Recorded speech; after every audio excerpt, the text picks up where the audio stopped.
마감 시황 및 증시 동향 발표가 있겠습니다. 임정원 연구원입니다. 네, 안녕하세요. 시황팀 임정원입니다. 지난주 증시 동향 정리하겠습니다. 지난 금요일 국내 증시는 반등에 성공했으나 여전히 엔화 흐름에 연동되었고 특정 종목으로의 쏠림도 진행되었습니다.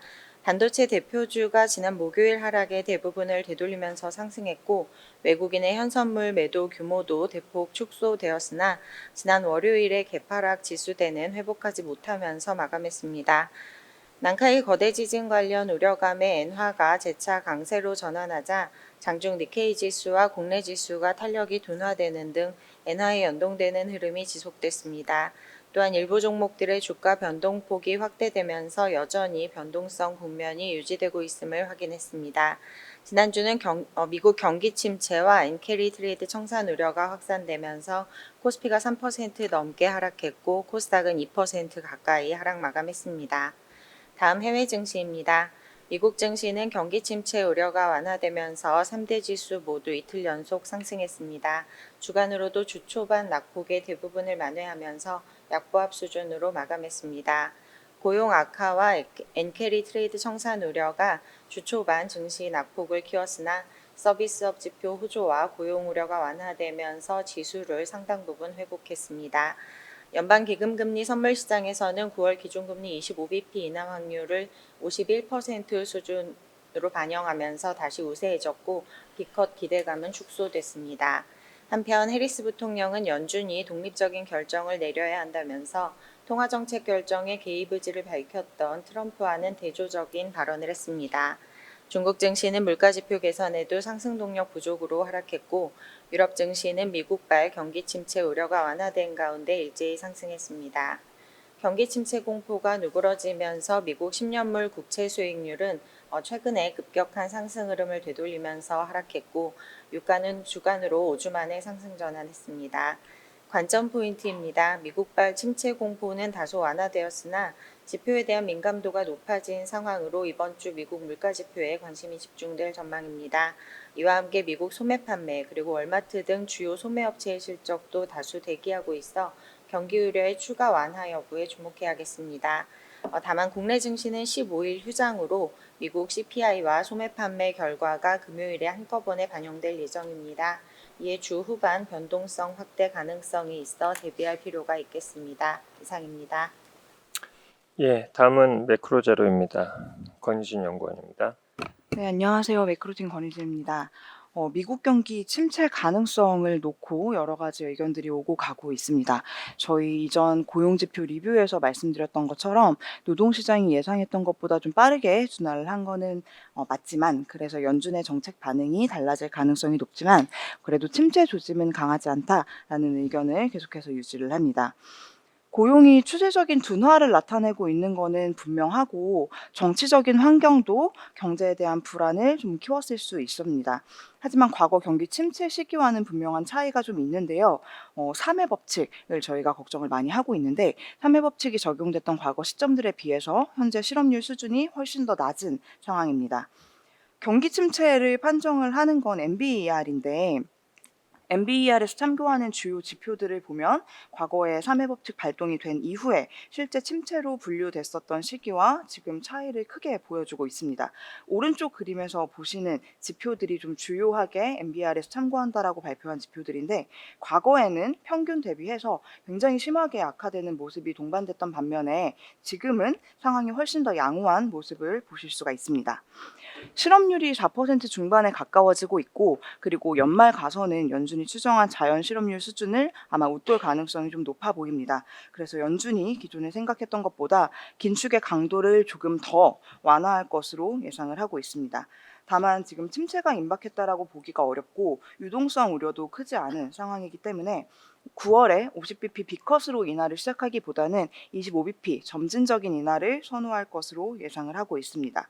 그래서 연준의 데이터 디펜던트 기조를 고려해도 경기 흐름을 관찰을 하면서 그때그때 대응하는 이런 방안들을 선호를 할 걸로 저희 생각하고 있고요. 9월달 FOMC에서 연준은 올해와 내년 실업률 전망을 수정을 하고 금리는 25bp씩 인하를 하되 기존의 속도보다는 속도를 조금 더 높여서 인하 횟수를 분기당 1회 정도로 늘릴 걸로 저희는 생각을 하고 있습니다. 이상입니다. 예, 다음은 원자재 위클리 자료입니다. 오재영 연구원입니다. 네, 안녕하세요. 최근 원자재 동향 말씀드리겠습니다. 최근에 경기 침체 우려와 엔캐리 트레이드 청산 우려로 금융시장이 요동치는 가운데 원자재 시장도 대체로 하락 압력을 받고 있습니다.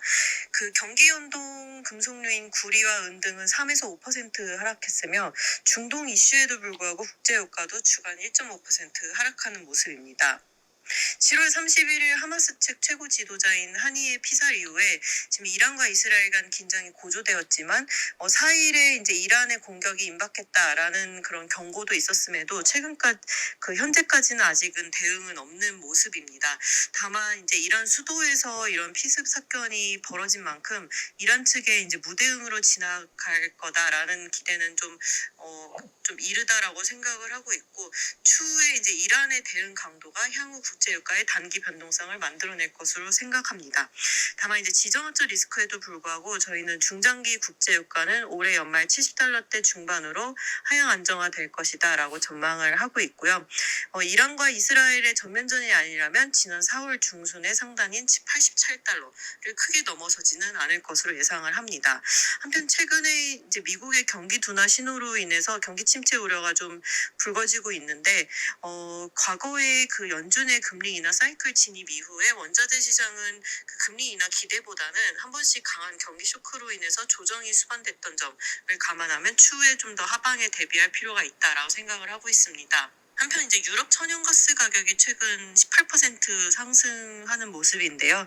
이게 러시아 우크라이나 전쟁이 장기화되면서 이제 원자재 시장에 미친 영향이 좀 많이 낮아진 상태이지만 이번에 우크라이나가 러시아의 본토 남서부 지역의 쿠르스크주를 공격하면서 수도자 가스관을 확보했는데 이게 이제 러시아와 그 유럽을 연결하는 가스관 총 6개 중에 4개가 중단된 상태 중에서 마지막 남은 2개 중에 하나인 가스관이기 때문에 굉장히 좀 향후 그 진행에 따라서 유럽 천연가스 가격의 변동성을 만들어낼 수 있을 것 같다라고 생각을 하고 있습니다. 현재 유럽의 천연가스 재고율은 86%로 굉장히 높은 수준을 보유한 상태이긴 하지만 9월부터 겨울철까지 천연가스 사용량이 급증하기 때문에 이러한 가스관 공급에 차질이 발생한다면 가격 변동성을 만들어낼 수 있고 유럽의 천연가스 가격은 상승인 결국에는 미국의 천연가스 가격 상승 그리고 국제유가 나아가 비료 가격 상승을 통해서 농산물 가격에도 영향을 미칠 수 있기 때문에 좀 주시할 필요가 있겠습니다. 감사합니다. 예, 다음은 기업 및 산업 분석 순서입니다. 먼저 ESG 브리프랑 KT 2분기 실적 리뷰 자료 발표가 있겠습니다. 김준선 연구원입니다. 예, 안녕하십니까. 통신 ESG 담당 김준서입니다. 먼저 ESG 관련 업데이트를 말씀드린 후에 KT의 2분기 실적 관련 리뷰를 말씀드리도록 하겠습니다. 일단 지난주 있었던 글로벌 ESG 브리프는 현재 변동성 높은 경영과 투자 환경의 대안으로서 ESG가 기능하고 있다라는 점이 부각이 되었는데요. 소비재 기업 그리고 또 폐기물과 같은 대표 ESG 테마주들이 고성과를 보였던 한 주였다고 할 수 있겠습니다. 먼저 소비재 기업 관련해서 좀 말씀드려 보면은요. 일단 그 최근 미국 기업들을 중심으로 해서 그 저가 경쟁 트렌드가 주요 화두가 되고 있는 상황입니다. 즉 소비자들이 삶이 팍팍해짐에 따라서 상품의 낮은 가격이 중요시되고 있는 상황인데요. 그런데 ESG 기업들 같은 경우는 오히려 가격을 전가하면서 어닝 서프라이즈를 기록하고 있는 동향이 눈에 띄는 상황이었습니다. 즉 가격에 덜 민감하고 건강과 환경을 중시하는 고객에게 집중하는 전략이 식품 및 유통업종, 즉 소비재 기업들의 대안 전략 중 하나로 인정을 받고 있다라는 부분인데요. 이러한 점들이 주식 투자 수익률에도 반영 중에 있는 사항으로 판단이 되고 있습니다. 예를 들어서 바넥 서스테이너블 퓨처 푸드 ETF라든지 아니면 그 ESG 속성을 채택한 기업들의 수익률을 보면 벤치마크 대비 상회하는 수준임을 확인할 수 있었던 한 주라고 할 수 있겠습니다. 그리고 두 번째는 대표적인 ESG 테마주인 폐기물 관련한 테마입니다. 관련한 펀드들의 투자 수익률이 빠르게 증가를 하고 있는 상황인데요. 일단 그 한국의 환경부와 마찬가지로 EU나 글로벌 정부들 입장에서는 폐기물의 수출을 금지를 하는 정책을 시행을 하는 한편 여기에 전 세계적으로 폐기물 처리 수요가 급증하고 있다는 점이 한몫한 부분이라고 볼 수 있겠습니다. 이에 따라서 수익률 자체도 관련 펀드의 투자 수익률 자체도 벤치마크 대비해서 상회한 실적을 거뒀고요. 거기에다가 각 개별 기업들 또 마찬가지로 영업이익률이 경쟁사 대비해서 상당히 높은 수준임을 확인할 수 있었습니다. ESG가 실제 경영과 투자 환경에 차별화 포인트로 작용하는 국면입니다. 다음 KTA입니다. KT의 2분기 실적에 대한 투자 코멘트인데요. 일단은 목표 주가를 47,000원으로 상향을 하는 한편 투자 의견을 바이를 유지하도록 하겠습니다. 이 이유는 사실 전반적인 이익 개선이 예상되는 이번 실적이다라고 판단이 되는데요. 일단 표면적으로 보면 KT의 이익은 컨센서스에 못 미치는 실적을 시현하였습니다. 이와 같은 이유는 통상 3분기에 적용되던 임금 단체 협상이 이번 2분기에 적용이 되었기 때문인데요. 그러나 이런 점을 제외하고 생각을 해보면 오히려 양호한 실적을 보였다라고 판단을 하고 있습니다. 예를 들어서 판매비라든지 감가상각비가 하향 안정화되는 점을 확인할 수 있었던 실적이었고요. 그래서 저희 추정으로는 3분기에는 5,130억 원, 원래 3분기에 인식되었어야 할 비용 자체가 2분기에 인식이 되었기 때문에 오히려 3분기 실적이 훨씬 더 좋은 상황으로 판단을 하고 있습니다. 거기에다가 세부적인 내용 자체도 좋았다라고 판단이 되는데요. 소위 말하는 전략신 사업의 견조한 성장을 확인함으로써 AI 시대 또는 B2B 사업의 빠른 안정화가 되고 있다는 점을 확인하였기 때문입니다. KT에 대한 목표 주가 47,000원, 투자 의견 파일을 유지합니다. 이상입니다. 예, 다음은 한국가스공사 2분기 실적 리뷰 자료입니다. 정혜정 연구원입니다. 네, 안녕하세요. 유틸리티 담당 정혜정입니다. 한국가스공사 2분기 실적 코멘트 드리겠습니다. 우선 한국가스공사에 대한 목표 주가를 48,000원으로 29.7% 상향 조정합니다. 목표 주가를 상향 조정하는 것은 가스공사의 채권 조달 금리 하락에 따른 할인율 하락에 더해서 내년부터 본격적으로 누적된 미수금이 회수되기 시작하면서 할 것으로 예상됨에 따라 2025년부터 26년까지의 프리캐시플로우를 평균 5.5% 상향 조정한 것이 주원인입니다. 변경된 목표 주가의 전일 종가 대비 상승률력은 15.9%로 투자 의견은 바이를 유지합니다. 한국가스공사 2분기 매출액은 7.5조 원, 영업이익은 4,600억 원을 기록하면서 전년 동기 대비 그리고 시장 컨센서스 대비 크게 상회하는 모습을 보였습니다. 한국가스공사의 영업이익이 전년 동기 대비 크게 증가할 수 있었던 것은 기본적으로 적정 투자 보수가 전년 대비해서 소폭 늘어난 데에 더해서 사회적 배려 대상자에 대한 요금 할인에 따른 기저효과가 약 2천억 원 발생한 것이 주 원인이었습니다. 한편 해외 광고들의 영업이익은 650억 원으로 전년 동기 대비 감소하면서 좀 부진한 모습을 보였는데 이는 국제 유가 가격의 하락으로 인해 좀 불가피했다는 것으로 보고 있습니다. 한국가스공사의 민수용 미수금은 8월 진행된 원료비 인상에도 불구하고 여전히 연말까지 늘어날 것으로 전망되고 있습니다. 8월 인상을 통해서 도매 단가는 원료비 수준으로 올라왔지만 여전히 미수금에 대한 금융 비용이 추가 누적되고 있기 때문에 회수까지는 어려울 것으로 판단하고 있고요. 이런 미수금이 회수되기 위해서는 추가적인 요금 인상 또는 도매 요금이 현 수준에서 유지되는 가운데 원료비가 하락하는 것이 필요합니다.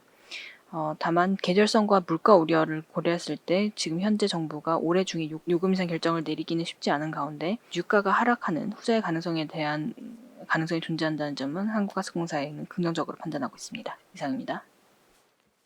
예, 다음은 CJ 대한통운의 2분기 실적 리뷰 자료입니다. 강성준 연구원입니다.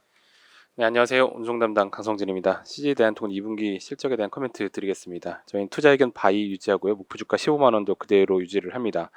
2분기 실적이 예상 수준에 부합하게 나왔고요. 1분기 실적 발표 이후에 투자들의 우려가 좀 심해졌었는데 그 부분이 좀 완화될 만한 그런 실적이었다고 보고 있습니다. 2분기 영업이익이 1,254억 원 나왔습니다. 1년 전 대비 11.5% 증가했고 시장 컨센서스의 대체로 부합했고 저희 전망치 조금 하회했습니다. 내용을 좀 살펴보면 일단 건설 부분이 흑자 전환을 한 부분이 가장 이제 이익 증가의 큰 부분 차지하는데 요거는 이제 1년 전의 기저효과 영향이라고 볼 수가 있겠고요. CL 부분 쪽에서 영업이익이 51억 원, 글로벌 28억 원, 그리고 이커머스 제한 택배에서 20억 원 등 전반적으로 고르게 영업이익이 증가를 했고 이커머스 택배 쪽은 영업이익이 1년 전 대비 이제 줄었지만 전분기 대비는 개선되는 모습을 보였습니다.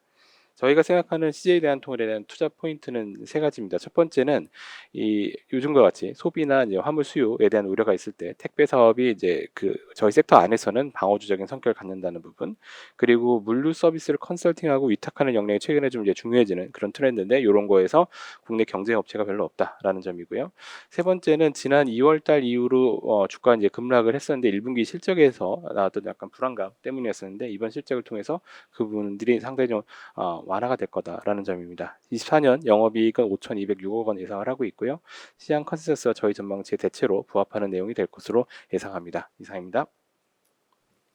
예, 다음은 헥토 파이낸셜 2분기 실적 리뷰 자료입니다. 김현금 연구원입니다. 네, 헥토 파이낸셜 2분기 실적 리뷰 말씀드리겠습니다. 2분기 매출액은 380.5억 원, 영업이익 35.7억 원, 당기순이익 39.9억 원을 기록을 했습니다. 수익성 높은 결제 서비스인 내통장 결제와 휴대폰 결제 등의 매출 증가로 영업이익이 전년 대비 18.7% 상승했고요. 신규 사업인 해외 B2B 결제 서비스가 시작되면서 당기순이익이 전년 대비 38.4% 증가했습니다. 자체 서비스인 내통장 결제와 휴대폰 결제의 성장은 향후 수익성 향상이 지속될 수 있음을 시사하는데요. 초기 단계인 신사업인 해외 B2B 결제 서비스는 현재 알리익스프레스와 글로벌 쇼폼 동영상 플랫폼 T사를 중심으로 외환 차익이 발생하고 있습니다. 하반기 아마존의 일반 정산, 선 정산 서비스가 본격화되면 차세대 성장 동력으로 시장에서 주목받을 전망입니다. 전자금융법 관련해서 2024년 5월 24일에 일부 개정안 입법 예고에 따라서 올해 9월 15일 개정안이 시행될 예정인 상황입니다. 이번 시행령의 방향은 사업 역량이 낮은 사업자의 무분별한 선불 상품권 발행 또는 선불 포인트 충전에 따른 소비자 피해를 방지하고 기존 선불 운영업자에게는 높은 관리 의무를 부여하는 데 목적이 있습니다.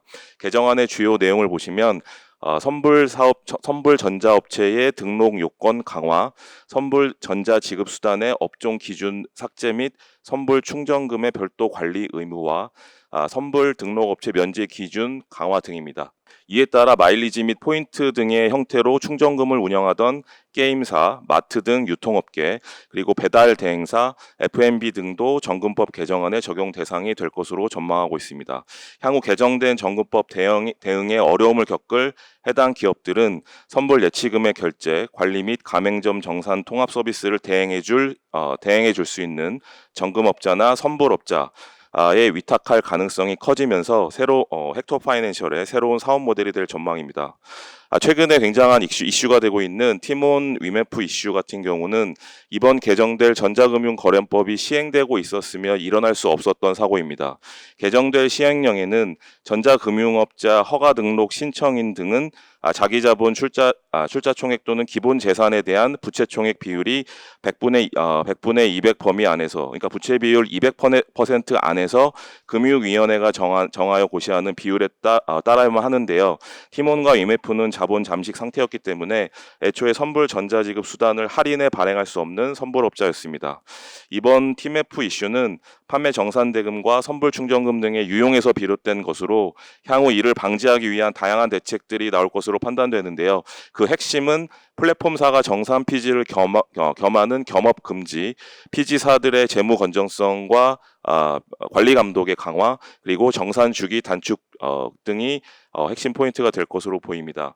헥토 파이낸셜은 피지 정산업자로서 최근에 피지 에스크로 정산 서비스를 신규 출시했는데요. 해당 서비스는 최근 TMF 이슈로 발생하고 있는 플랫폼사들의 정산 피지 수요를 충족시킬 수 있어 선점에 따른 신규 사업 모델로 확고히 자리 잡을 전망입니다. 향후 플랫폼 사업의 자금 흐름은 고객이 결제하면 결제 피지사로 가고요. 그 다음에 이것이 플랫폼사가 아닌 정산 피지사로 이동을 하고 그 다음에 정산 피지가 셀러 정산을 하는 그런 시스템으로 바뀔 것으로 예상합니다. 이상입니다. 예, 다음은 미국 주식 포트폴리오 자료입니다. 김세한 연구원입니다. 안녕하세요. 미국 주식 종목 담당 김세환입니다. 저희 포트폴리오 월간 자료가 나왔는데요. 최근에 이제 증시 변동성이 굉장히 높게 나타났지만 저희는 이제 추격 매수를 하기보다는 오히려 기존에 유지했던 헬스케어 확대 전략을 유지하는 것을 권고를 드립니다. 일단 저희 모델 포트폴리오의 연초 이후 수익률 같은 경우는 22.27%로 S&P 500 대비해서는 2.46%포인트 정도 하회하고 있는데요.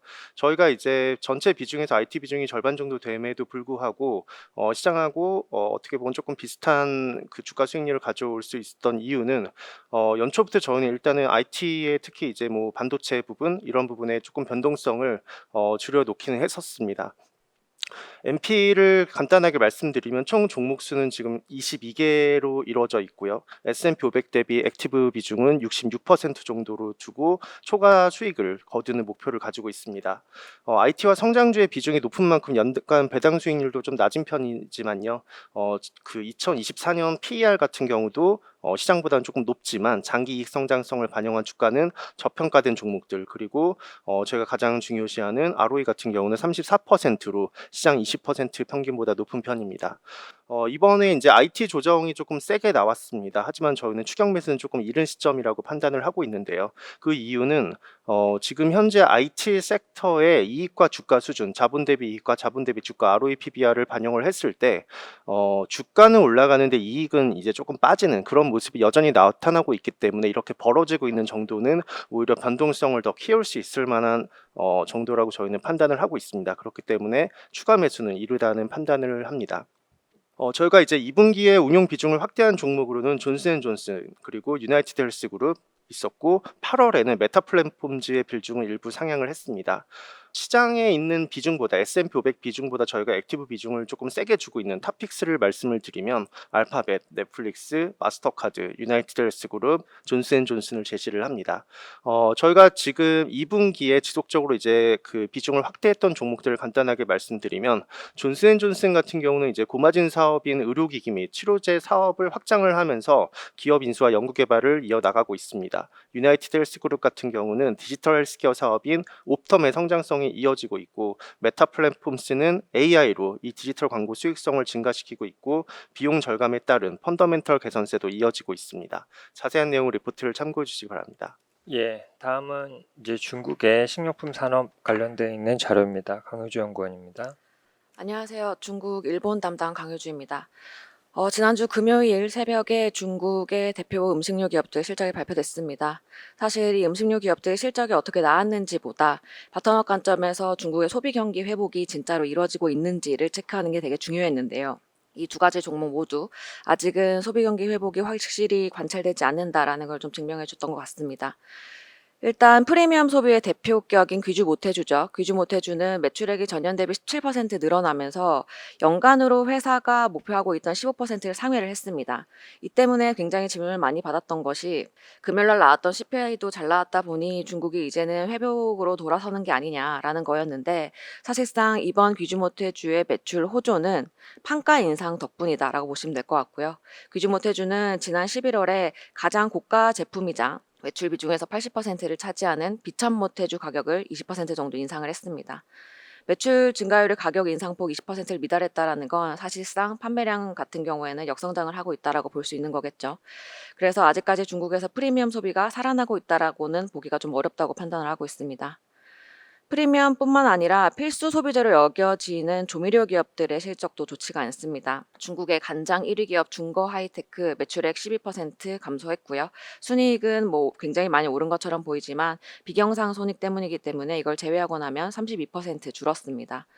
좀 더 크리티컬하다고 느껴졌던 거는 회사가 컨콜 발표 중에 외식과 가정 모두에서 소비가 부진한 상황이라고 언급한 점입니다. 하반기에도 실적 회복을 보기에는 좀 어려운 상황이 아닌가라는 생각이 들고요. 중국 주식에 투자를 할 때는 소비 회복의 기대보다는 오히려 고배당 투자로 투자라는 것이 훨씬 더 매력적이라고 생각을 하고 있습니다.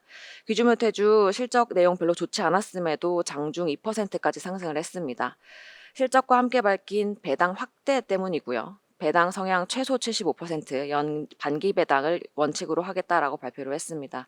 중국도 일본이나 한국처럼 이 밸류업 정책 기조를 굉장히 강력하게 펼치고 있기 때문에 하반기까지 고배당 ETF 저희가 추천하고 있었던 쪽으로 관심이 여전히 유효하다고 판단하고 있습니다. 이상입니다. 예, 금일 준비된 자료 발표를 마쳤습니다. 감사합니다.